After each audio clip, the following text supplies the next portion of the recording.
Selamat siang pemirsa, Presisi Siang kembali hadir untuk Anda. Selama 1 jam ke depan kami telah menyiapkan sejumlah informasi terkini. Bersama saya, Tekla Hasyati. Mari kita lihat 3 berita utama siang ini.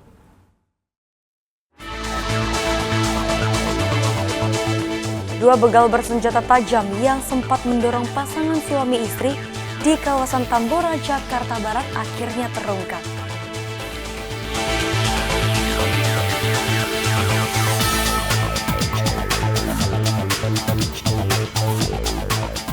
Polda Kepri menggelar kegiatan undangan silaturahmi dan dialog lintas agama tahun 2025.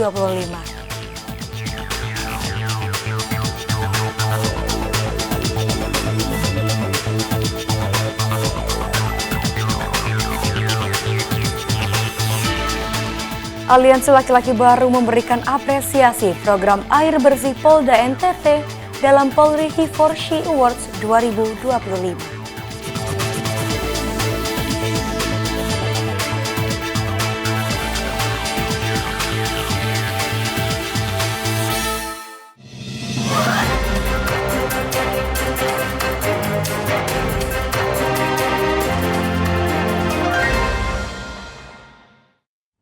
Di informasi pertama pemirsa, curah hujan tinggi yang mengguyur wilayah Kabupaten Aceh Tenggara selama 3 hari berturut-turut menyebabkan 14 dari 16 kecamatan terendam banjir. Tingginya debit air tidak hanya menggenangi pemukiman warga, tetapi juga merusak sejumlah infrastruktur vital.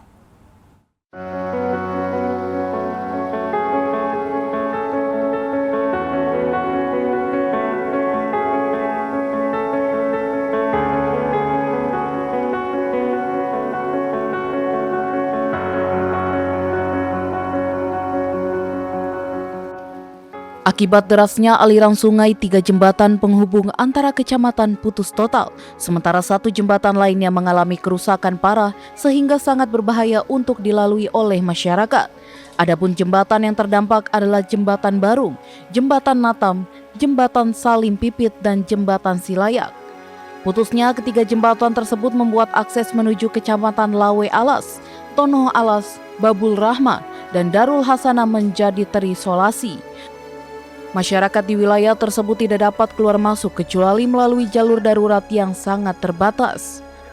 Sebagai respon cepat terhadap kondisi darurat ini, Polres Aceh Tenggara langsung menurunkan personel ke lapangan untuk membantu evakuasi warga. Personel Polri bergerak ke titik-titik banjir menggunakan perahu karet, tali penyelamat, serta peralatan lain untuk mengevakuasi warga lanjut usia, anak-anak, dan keluarga yang rumahnya terendam. Kapolres Aceh Tenggara AKBP Yuli Henry melalui Kasih Humas Polres Aceh Tenggara AKP Jesi Lalahi menegaskan bahwa kehadiran Polri di tengah masyarakat menjadi prioritas utama dalam situasi bencana.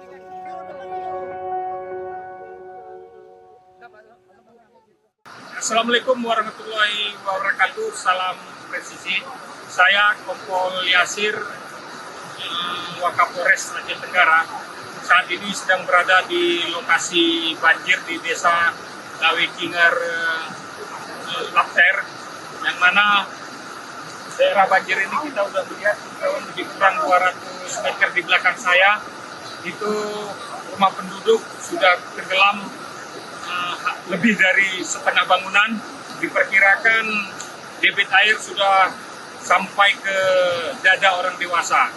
Dan tadi kita dari kepolisian dan dari TNI Kodim 0108 Aceh Tenggara bersama-sama dengan masyarakat baru aja melakukan evakuasi masyarakat yang sedang lumpuh terjebak di dalam rumah di kebanjiran, dan alhamdulillah saat ini sudah kita bawa ke Puskesmas Kecamatan Semagam.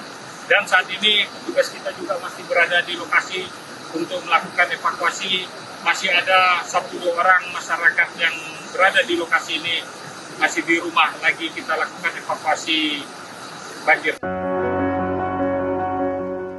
Selain evakuasi, Polres Aceh Tenggara juga turut membantu mengamankan jalur yang berpotensi berbahaya, serta menghimbau kepada masyarakat untuk tetap siaga terhadap kemungkinan banjir susulan. Dari Humas Polres Aceh Tenggara, Polda Aceh melaporkan untuk Polri TV.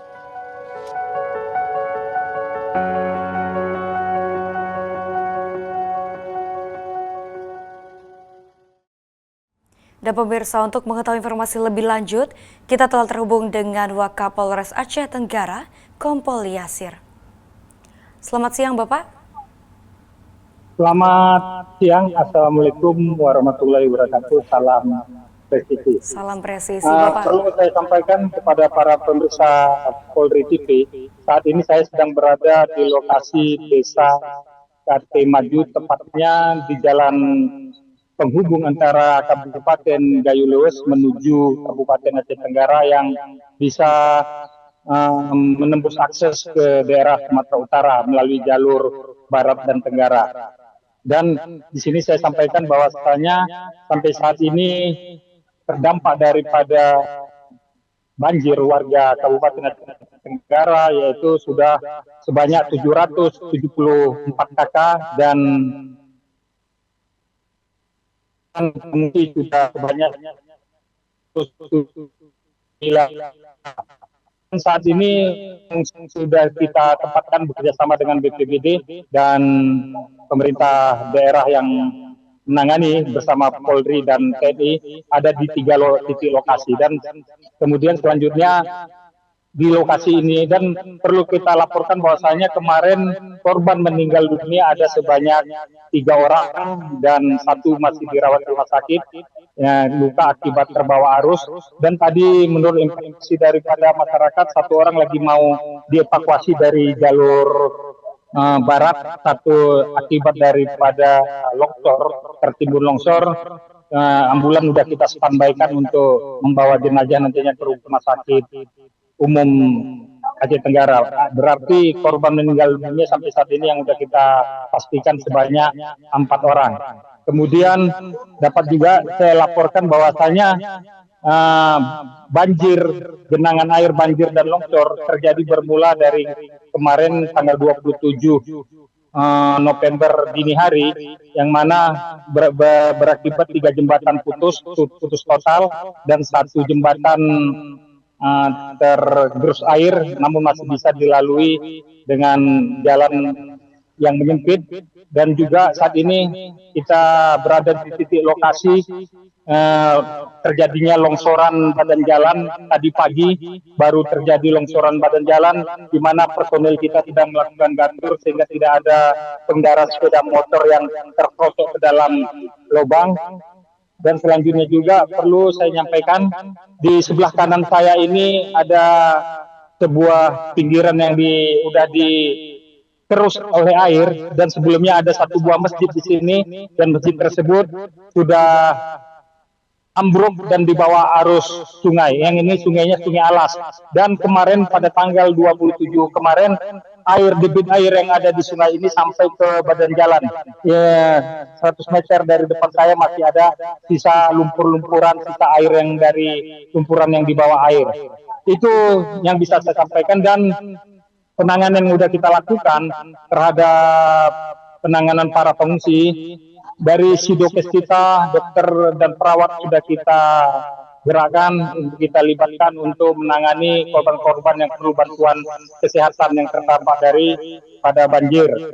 Kemudian juga untuk selanjutnya nanti kita tetap membantu personil kita seluruhnya, kita kerahkan di lapangan untuk membantu masyarakat dalam hal apabila sudah kering lokasi banjir, rumah-rumah kita bantu untuk melakukan pembersihan.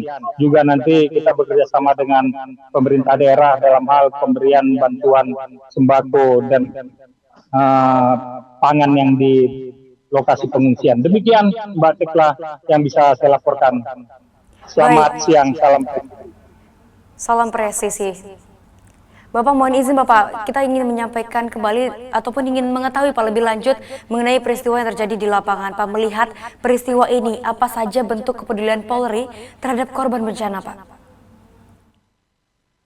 Ya, dapat saya tambahkan lagi bahwasanya kepedulian Polri, kemarin kita sudah menurunkan perahu karet kita yang dari Polres Aceh Tenggara membantu masyarakat yang terjebak di dalam rumah yang tidak bisa keluar karena ketinggian air sudah melampaui batas orang dewasa.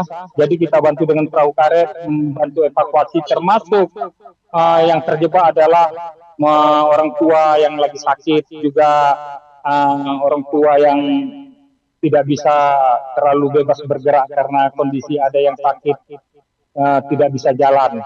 Dan juga yang kita lakukan di saat ini, kita pas 24 jam patroli untuk mengantisipasi penjarahan rumah-rumah yang berdampak banjir yang ditinggalkan oleh penghuni ya. Jadi kita petugas kepolisian mengantisipasi terjadi pencurian atau penjarahan. Artinya kita melakukan patroli di daerah-daerah tempat lokasi yang terdampak banjir. Juga bisa kita lihat petugas kita di lapangan membantu arus, termasuk arus di lokasi banjir dan longsor yang saat ini sedang kita amankan lokasinya. Demikian, masa nanti tentang sembako kita sudah merencanakan akan mengunjungi daerah-daerah pengungsian nantinya untuk bisa kita bantu sesuai dengan kebutuhan. Demikian Mbak Tekla. Bapak, mohon izin Bapak, apakah ada imbauan untuk korban bencana Pak? Ya, yang pertama himbauan untuk korban bencana ya, kita selaku personel Polri merasa berduka terhadap para korban dan keluarga yang mengalami bencana. Yang kedua, jauhi lokasi arus sungai yang masih saat ini masih belum bisa kita yakini debit airnya berkurang. Jadi artinya jangan sampai terjadi korban banjir bandang. Itu yang kedua. Yang ketiga, harus menyikapi antisipasi Kamtibmas terhadap pencurian dan kejahatan lainnya supaya bisa kita menjaga ketertiban daerah Kabupaten Aceh Tenggara ini nantinya. Demikian, Mbak. Baik, kami mengucapkan terima kasih kepada Wakapolres Aceh Tenggara Kompol Yasir yang telah menyampaikan informasi bagaimana terkait dengan kondisi di lapangan dan telah bergabung bersama kami di Polri TV. Selamat siang Bapak, selamat bertugas kembali dan salam presisi. Selamat siang Mbak, salam presisi. Baiklah pemirsa, presisi yang akan segera kembali, tetaplah bersama kami.